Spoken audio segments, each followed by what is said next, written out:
Hello everyone and welcome to the program Midday Discourse on Global Television. I am Samuel Odi. Many thanks for joining at this hour. And on this edition we are extracting globalization and again the impact of technology in the global market. The economy is revolving, Nigerian economy is revolving.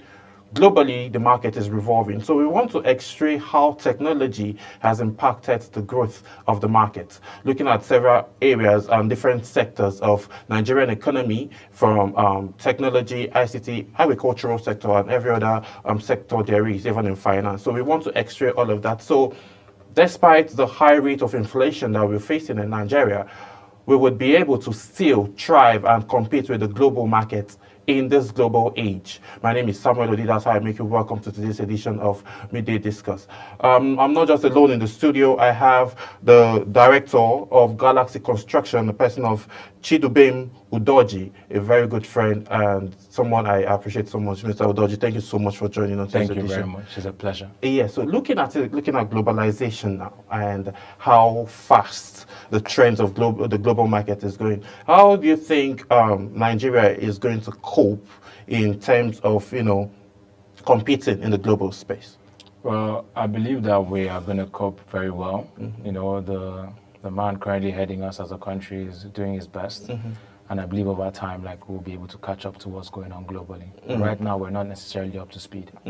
Okay. Well, looking at those angles now, given the fact that we're not up to speed, how can technology disrupt traditional industries? And, definitely there are new opportunities, mostly in the tech industry. Yeah. So how can, these traditional industries now, emerge and then make use or make the most of this current opportunity? I think they need to integrate a bit more with the new technology that we have coming in, as opposed to trying to block them out. We have the ban on the crypto industry in Nigeria. I personally don't think it's the best decision, but our leaders think that banning it is the best decision. But we are missing out on one of the biggest financial turmoils, or how do I put it? Biggest financial sector and then turmoils that's happening in the world. Everyone is benefiting from it, but somehow we are locked away from it. I feel like our traditional industry should have found a way to integrate with the new technology and find a way to propel ourselves, as opposed to acting like it is insignificant or doesn't have any use. I think the government are beginning to take a page off what you just said, because FRSC and FIRS, the Federal Inland Revenue Service, are actually looking to, integrate all of that, and then they've promised to get a law that is going to make sure all of that happens this month. Given the fact that we're seeing whole lots of currencies and then getting listed on a daily basis, we're missing out on a lot of revenue, because imagine if FIRS was also collecting tax on crypto. They'll be making a lot of money from there. A lot of youths who are also crypto savvy would be able to step up in life if the government was willing to put some of our reserve in crypto as well. It's quite risky. I'm not going to act like it's not risky, but then I feel like sometimes in life we need to take risks. True. Looking at those implementation, because the crypto angle now, it actually generates over $400 million US annually. So Federal Inland Revenue have taken a cue, and then they've paid attention to what is actually happening, and then hopefully maybe when the laws and then the tax regulations are in place, hopefully we are about to see that hit the market. But there are definitely implications to all of this, like you rightly mentioned. It needs to be reviewed properly. Yes. So what do you think are the implications on digital transformation on global trade and investments in an economy that is growing just like Nigeria? I feel like it makes it a lot easier to transact. You can make a payment today for your import or your export, and you receive the payment today, as opposed to the traditional way of, you might receive it in 2 business days or 3 business days or 5 business days. Now you can send the money right now, whether it's 1 billion or whatever huge amount of money, and in 15 minutes you've received that amount of money, and you can then convert it to your normal currency. You're the director of Galaxy Contractors. Galaxy Contractors now, which also you're more like a general merchandise. So how have you been coping your business now, given the Nigerian economy as an entrepreneur that you are? It's been quite challenging, but I like to be an optimist. Okay. Whatever it is I face in life, personal, business, like I try to be optimistic and just get through it. That's the best I can explain. You don't want to get into details of how it's been going, but so far so good. We've been having conversation. We just had conversation about regulations of crypto. So I think I would like us to dwell there for a bit, because that is the trend that a lot of persons are going into, and as well as FX market. Yeah. So if we're having all of these conversations and looking at the economy to revamp,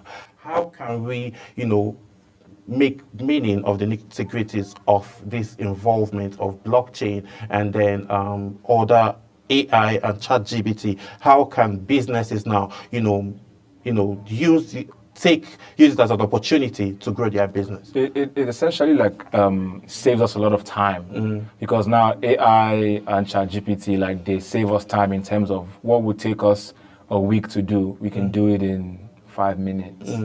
If you need a business plan for your new business, you go to ChatGPT, you give properly detailed out instructions on what you want. In a matter of time, it's giving you a business plan. So all you have to do is sit down and review that business plan and properly fine tune it, and then it is now yours. Yours, yes. Exactly. So it would have taken, anybody, well, maybe let's just use myself for example, let's just say max a week to come up with a full-fledged business plan. But then now, in a day, 2 days, I can have a full-fledged business plan because of ChatGPT and AI. Then if we were to go on to things like, crypto, like we were just discussing, it helps a lot because, if you're very informed and you do your research properly, you know how to capitalize on the market. Yes. Because now, we're still in the forex market, it's not banned.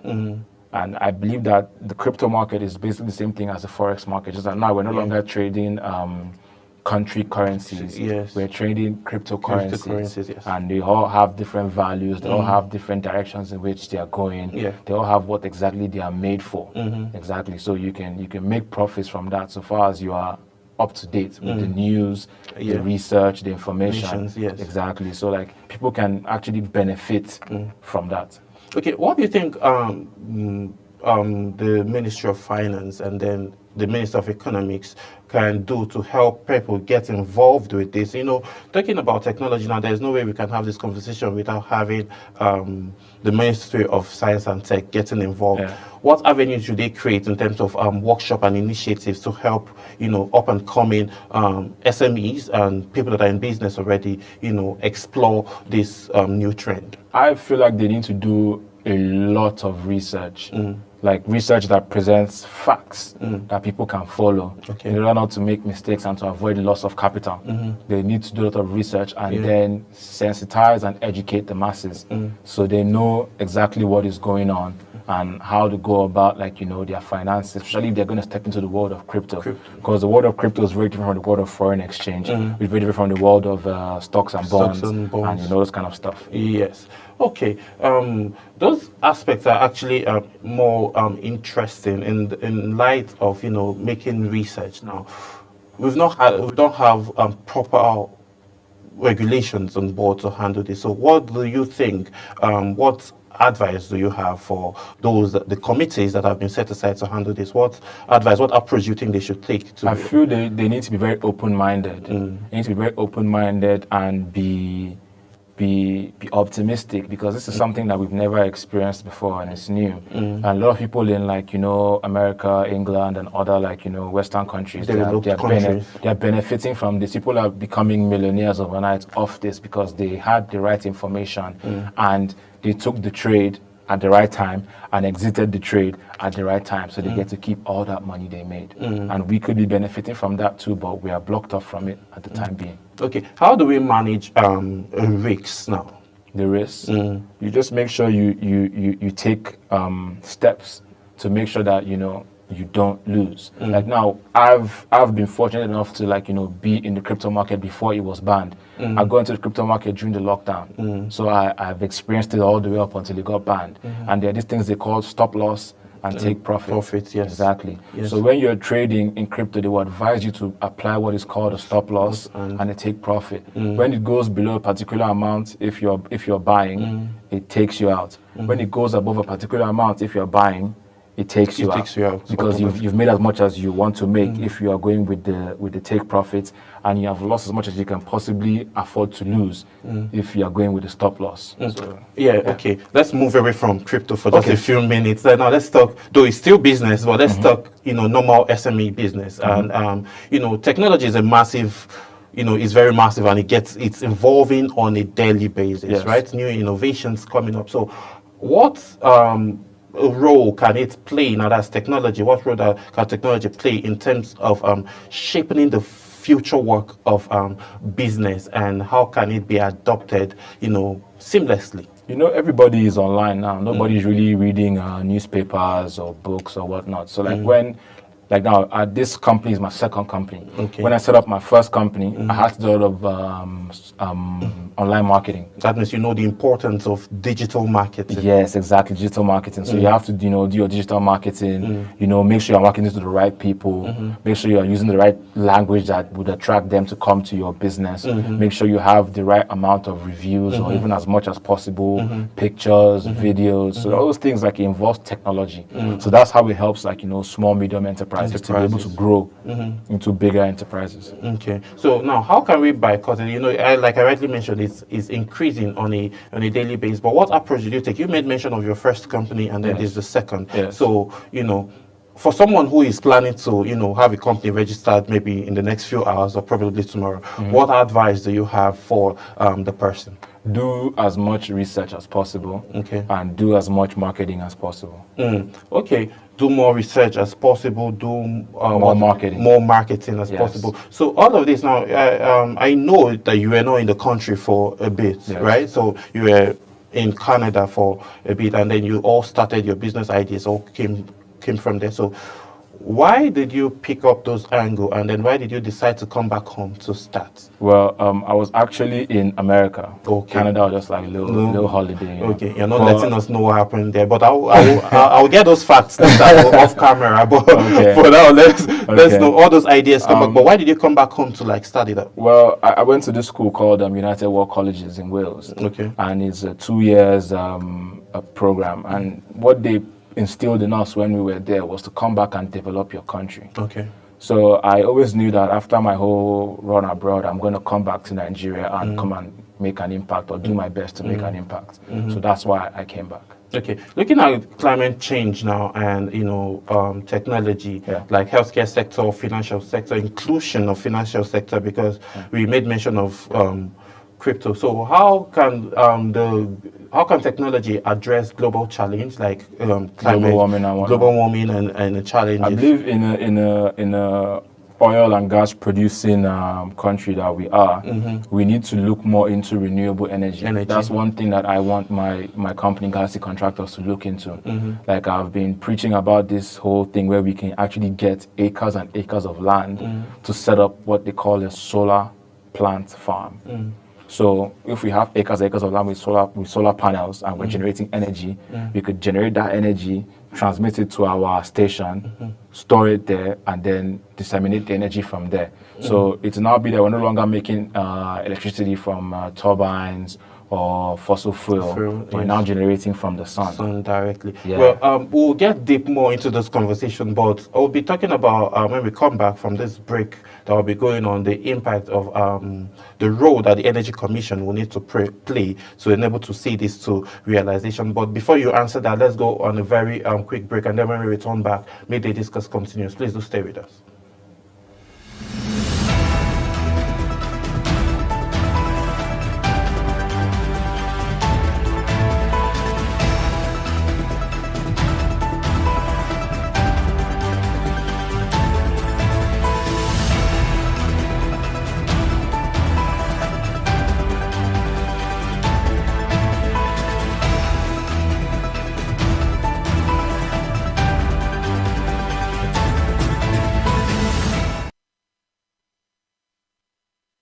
Yes, many thanks for staying with us. If you're just joining, this is Midday Discourse on Global Television, and I'm having a very interesting conversation with the Director of Galaxy Contractors, Chidubem Udoji. I know you know the name Udoji. Yes, the same Udoji. So No, not the same, not the same. Okay, not the same. Udeoji. Okay, yeah, not the from same. Abia State. Oh, okay, it's all right. So now we are having conversation about global warming, and as well as you're making mention about energy generation and not getting power from fossil fuel. Yeah. That is also going to be very, very, innovate. Is a very great innovation. But how key is it going to be for the Energy Commission now to, partner with initiatives like this to be able to come to the realization? I feel like they need to just, first of all, take it seriously and know that it's a real thing. Okay. And then, put the right minds to work to making it a reality, because I've traveled around Nigeria. I've been fortunate enough to go to my state. I've seen how much land we have. I've been fortunate enough to go to Lagos State, go to Osun State, go to Anambra State. We have lots of land. So if we were to actually try to make solar plant stations, we could actually generate a lot of energy and actually have 24 hours light. Okay. Yeah. Which is one of the challenges a lot of businesses are facing at this point. Power supply. Yeah, power supply and ban A, ban B. Thank you. Shenanigans that we've been having for amount of period of time. And again, complain of power grid going down and all. There are just lots of angles to those. So with those initiatives, we're hoping that the Energy Commission and the federal ministry, the federal government of Nigeria will pay attention and look into those angles and adopt all of these technological aspects. It's also a good avenue for them to generate revenue. And job creation. Because we're diversifying. Yes. We're not only in one aspect anymore. We're diversifying into others, because aside from even solar, there's still wind, and we have a lot of water. Yes. We have water in Lagos. We can have some turbines on the seas. Yeah. And we actually generate energy that gets sent to the plant. So we'll have more energy to go around, and then not to be dependent on all just one thing, and then just one avenue. That diversification. We'll have 3, or 4, which is actually going to help and then cut down the cost, and then getting also the power. And then we can also, but in terms of generating, can we say export power? Of course, we're currently doing that right now, if I'm not mistaken. And then if we have more power, we can export more power, which generates us more revenue. Thank you. Okay, let's look at cybersecurity risks association with increased technology adaptation. Now, a lot of persons have complained about the impact of cybersecurity and then hackers and all of that. So, how can businesses mitigate them? I feel like business can mitigate them by actually making security checks on their systems. At every point, there should be an action that the person might take that will require them to go through a security check. Okay. Because the person who typically owns that account or uses that channel doesn't typically do what the person or whoever the hacker is just try to do. So then it gets blocked. And I believe also the Economic and Financial Crimes Commission, they're doing a great job. So maybe just to encourage them some more and have more young and vibrant minds in the system that actually know what is going on, then they'll now be able to address those problems. Because if we're having 28-year-olds or 30-year-olds looking for 28-year-olds and 30-year-olds, the chances of them getting caught is a lot higher than if you have older people that are in their 40s or 50s. They don't know what those age groups are up to or what's the norm or what's going on, because there's no connection between those two age groups. That means they're not thinking on the same level. Yeah, so they're not on the same train of thought. Okay. Thank you. Yeah, okay. That angle too is actually making more sense. But business-wise now, even most offices use clocking format and all to come in to work. Looking at it in the business angle, for an SME now, a small business enterprise, how key is it going to be for them to be able to have this, cybersecurity security check that you're talking about? What steps do they need to take to be able to have that? Have a good IT person that knows what they are doing and can actually set these things up, because it's not like they don't know how to do it. They know how to do it, but nobody has engaged them and told them, do this. This is the challenge we're having. Yeah. Address this. Once somebody does that, then we'll have less of these problems. Yeah, because what happens in Nigeria is that something happens, they're like, and then no one does anything about it, and it's just business as usual. But if somebody was to actually address it properly, then we'll have less of those problems. Okay, let's look at marketplace shaping in the global commerce and what are the implications for small, medium-sized businesses. Looking at the digital place now, earlier on you made mention of doing digital marketing and all of that, making a lot of research. So reshaping the global commerce and the implication for small, medium sizes, how key is it going to be for them to venture into digitalization? It's very, very key because that's where their target market is. Like I said before, everybody is online. So if you're a small, medium enterprise and you don't have some form of online representation, then you are missing out on a lot of market. All you're going to get is those that walk into your shop. But not everybody wants to come out and look for a shop to walk into. So people, once they are looking for something, they don't go to the market anymore. They go on Google and type nearest so and so, or where can I get so and so. So if you're not online to represent your SME, then you've missed that business, basically. Yeah. Okay, that means digitalization, everybody gets involved in the current trends. Embrace it. And don't act like it doesn't exist or it's not going on. It's going on and it's not going anywhere. I can't imagine us walking backwards or going forward. Yeah, exactly. Fact. Okay. What are the critical considerations surrounding data privacy, ownership, and usage of digital economy in Nigeria, right? Yes, it's a mess. It's a mess, but I feel like we our laws need to actually enforce it seriously.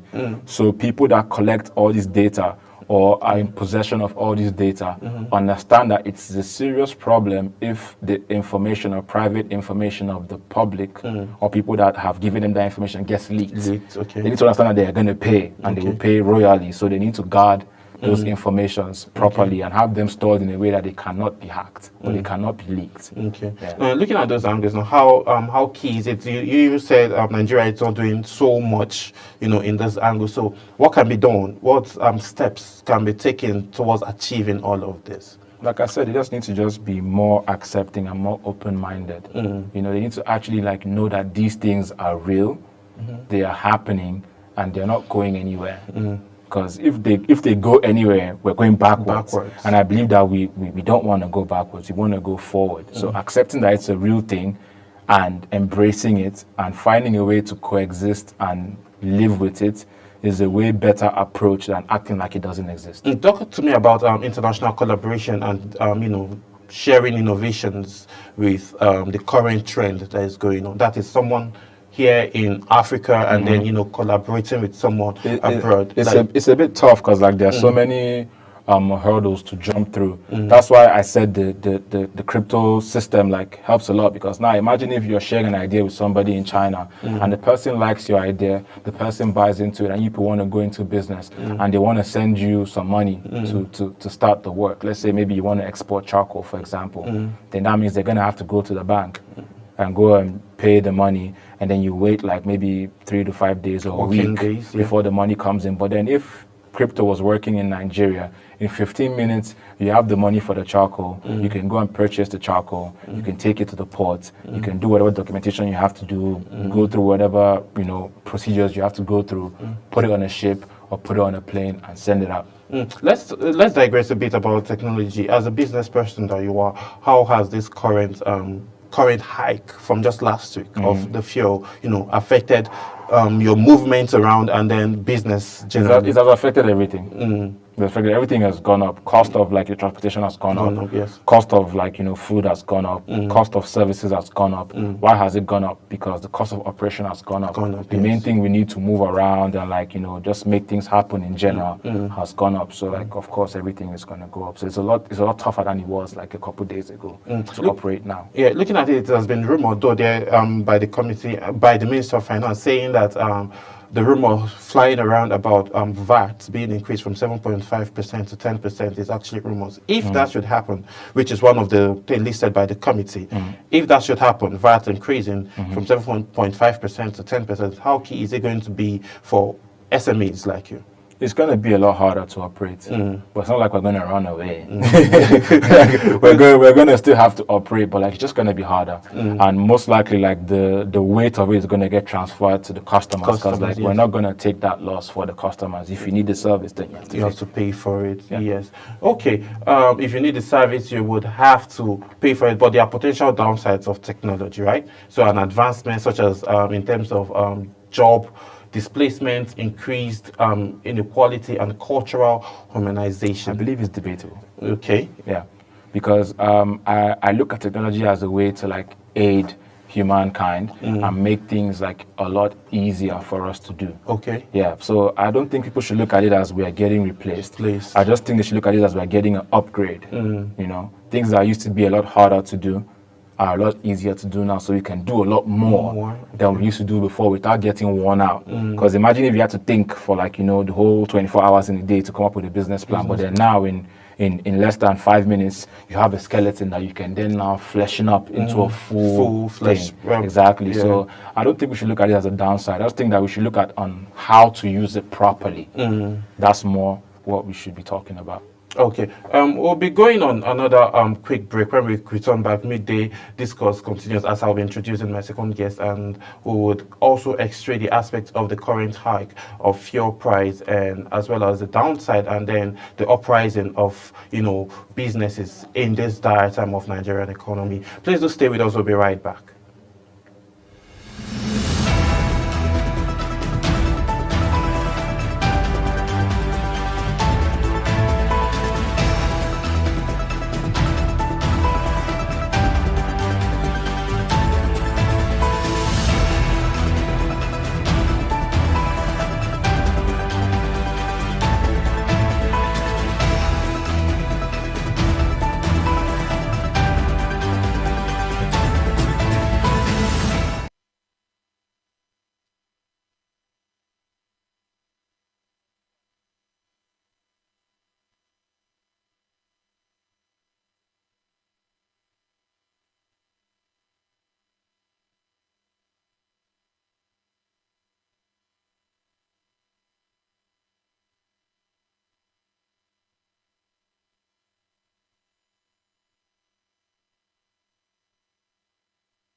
Many thanks for staying with us. If you're just joining, this is Midday Discourse on Global Television. Now I have my second guest who is here with me in the studio and will be explaining the fuel hike and then its pressure on SMEs. I have with me live in the studio Annabelle Orji, who is a journalist. Many thanks for joining on to this edition of the program, Annabelle. Thank you for having me.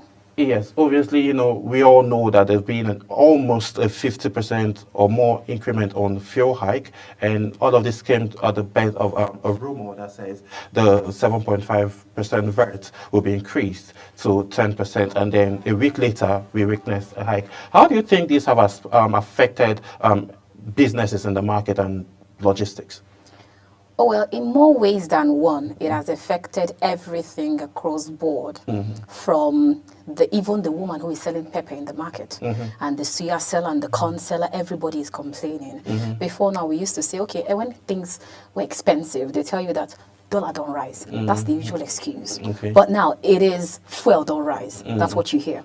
You go to the bus stop, you want to pick a cab, and they tell you, so you don't know how much, are you not in Nigeria? You don't know what it's saying. And before I came here, I was actually watching a video on social media where, let me bust your bubble. They now cut one tuber of yam. If you cannot afford to buy a tuber of yam, they now cut it into bits and pieces. So they give you like 4 pieces of yam for 1,000 naira. Because one tuber costs for as much as 5,000 or 6,000, depending on the market where you're buying. So if you cannot buy 5,000 naira, you can just buy 4 pieces of yam for 1,000 naira. That is how bad it has gotten. So the increase in fuel has actually affected everything. That's just one word to use. Do you think is the first subsidy removal that gave birth to all of this by the sitting President Bola Ahmed Tinubu? Well, that is the start. That is where it started from. Because most people would actually say that after all the politicians or the contenders at the time, the 2023 elections, they came with the campaign promises that will remove fuel subsidy. But then most of them will say, but I did not say I was going to remove it immediately. And then some people will say that word fuel subsidy is gone. That was where that's where the quagmire all started from. And then, because like even when you check, if you do market trends, if you check what any statements made by anyone, for instance, if Barack Obama at the time makes a statement, or if Joe Biden makes a statement, it will definitely affect the market. If Elon Musk makes a statement, it will touch on the market. Sure. So if President Bola Ahmed Tinubu comes out to say fuel subsidy is gone, immediately the fuel marketers, the independent marketers, the transport people, they're already running with that idea. Okay. Looking at this now, you rightly mentioned that even the woman that sells in the markets is complaining. So what do you think can be done now to be able to ease out this current food hike? Is it an avenue to distribute more palliative? Do you think that's going to be an answer to this dire situation that we found ourselves in the country? Palliative. The truth is, I hate to use the word.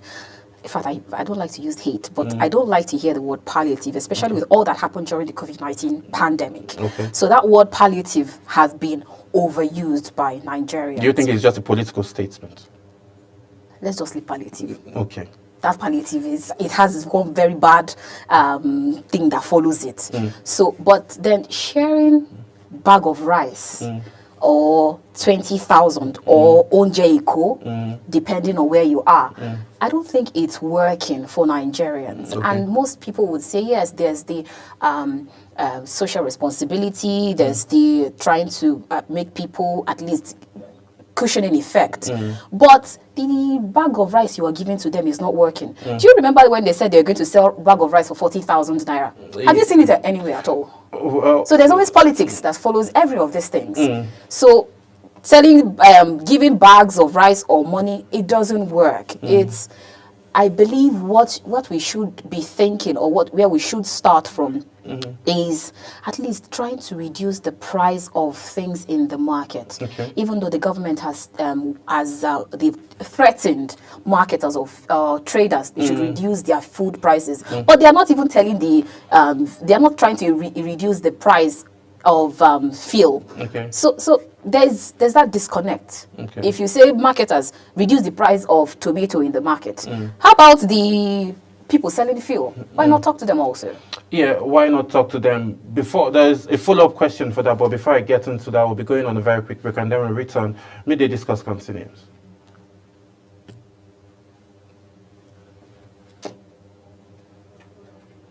What's up? What happened?